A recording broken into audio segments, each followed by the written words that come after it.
ఆంధ్రప్రదేశ్ మత్స్యకారుల మత్స్య కార్మిక సంఘం ఆధ్వర్యంలో మత్స్యశాఖ జిల్లా అధికారి కార్యాలయం వద్ద ధర్నా నిర్వహించడం జరిగింది. వేట నిషేధ భృతిని 20,000 మత్స్యకారులకు ఇవ్వాలని ఆల్ ఇండియా మత్స్యకారుల మత్స్య కార్మికుల సంఘం డిమాండ్ చేశారు. ఈ కార్యక్రమంలో all India committee member CH Ramani పాల్గొన్నారు. వేట నిషేధ భృతి 15 రోజులు 20 రోజుల్లో మత్స్యకారుల ఖాతాలో జమ అయ్యేదని, 4 నెలలు గడిచినా ఇంతవరకు మత్స్యకారుల ఖాతాలో ఒక్క రూపాయి కూడా పడలేదని వాపోయారు. ఎన్నికల ప్రచారంలో వేట నిషేధ భృతి 20,000 వేస్తామని ప్రస్తుతం ఉన్న ప్రభుత్వం చేసిన వాగ్దానాన్ని తక్షణ అమలు చేయాలని ఆమె ఈ సందర్భంగా విజ్ఞప్తి చేశారు. ఏం చేస్తారో చేసిన పనులు నాకు పడలేదు.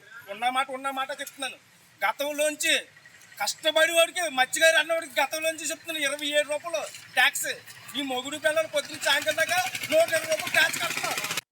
గతం నుంచి ఏ ప్రభుత్వం వచ్చినా నష్టపరిహారం మత్స్యగారి భరోసా డబ్బులు